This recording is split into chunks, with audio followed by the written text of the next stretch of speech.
welcome to my channel. I hope you are well today because we have a really cute and super DIY to get stuck into. Now, if you have some old china cups lying about, then this is perfect for this DIY because we are making candles, but not just any candles, these are teacup candles. So a perfect way of upstyling some unused, dusty, old teacups that you have lying around. If you don't have any lying around, head out to your local charity shop because they always have an abundance of teacups, and Home Bargains and B&M always have the odd little china cup around as well that are really pretty. So there is lots of means of getting your hands on teacups to make these awesome candles. If it sounds like something you are interested in, then let's get crafting.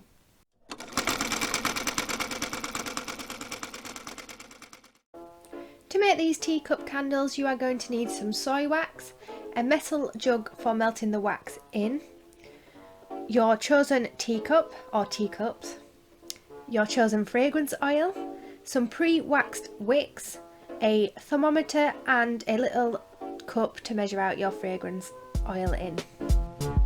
Firstly, you are going to need to weigh out your soy wax for your teacup candles. To measure the amount you need for your teacups, you want to fill one of your teacups with water to where you would like the candle to finish. Then pour this into a measuring jug and round up to the nearest milliliter. Then you want to reduce, or minus should I say, 20% of this, and that should give you your total grams that you need. So for one teacup here it was 150 milliliters of water. I minus 20%, which was 30, then this equaled 120 grams. I was making 3 candles here, so that in total was 360 grams of soy wax that was needed. Once you have your amount of wax, you then want to place it in a double boiler or a pan of hot water and melt this down. Whilst the wax is melting, you want to prepare your teacups to become the candles. So do this by choosing an appropriate sized wick for your teacup and sticking it to the centre of the bottom of the cup. I am using a sticky dot type thing here that I got from a candle making kit, and just positioning it as close to the centre of the teacup as I can, then placing over a wick stabiliser which will help keep the wick straight and in place while the candle sets.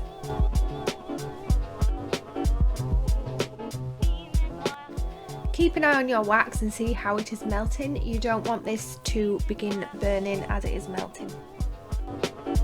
Then you want to weigh out your fragrance oil in grams. As I am making 3 teacups, which was 360 grams of soy wax, I needed to measure out 10% of this, which would have been 36 grams. Now it is 10% because that was recommended on my wax packet, so make sure you read your packet for maximum absorbability of the soy wax, and this should help give it a really good cold throw and hot throw, so that means you'll be able to smell the candle when it is lit and when it is not lit. But always check your own wax packet for full details.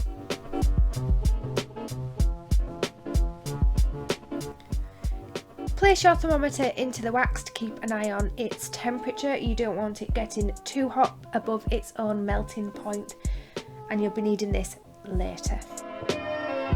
I have chosen to colour my wax with some candle colouring, which I forgot to mention earlier. So if you do want to have coloured candles, you need to pick up some colourant designed for candles.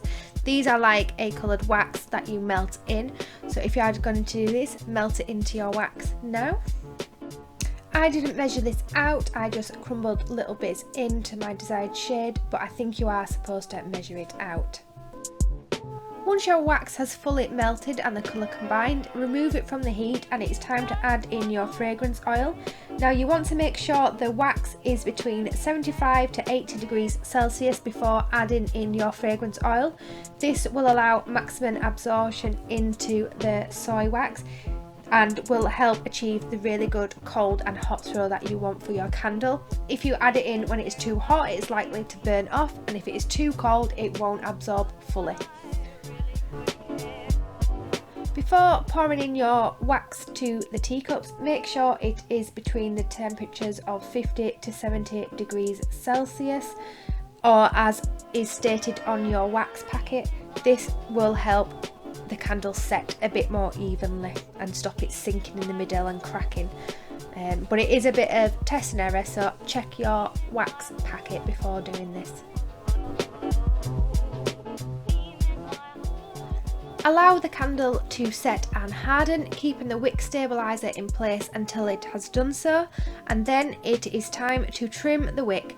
Make sure you trim the wick high enough so that you get an even burn, but so it is safe as well, and then you have your very own teacup candle.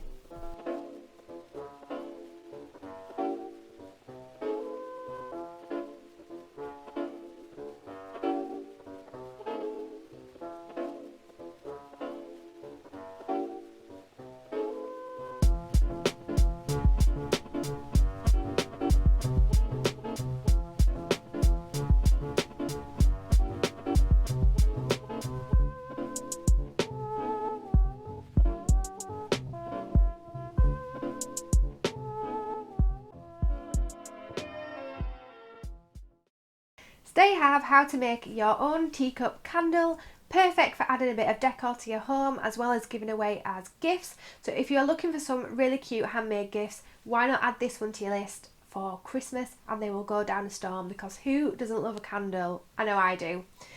With that said, there are some safety things here for the candles. Make sure you never leave them unattended. It goes without saying, you don't want to burn your house down or your friend or relative to burn their house down because of your handmade candle. Also, when you are first burning the candle, make sure you allow the top layer of wax to melt the full width of the teacup. This will give it an even burn and stop it tunneling, which you don't really want to happen, because that will waste so much wax and fragrance that is in there. So make sure it melts the whole way across and burn away till your heart is content. So if you enjoyed this video, please do give it a thumbs up, and don't forget to hit the subscribe button to keep up with more of my crafting and travel antics coming up onto the channel. Check out my blog below as well, because I have tons of DIYs on there and a bit more information than is in this video, and I will see you in the next one. Bye!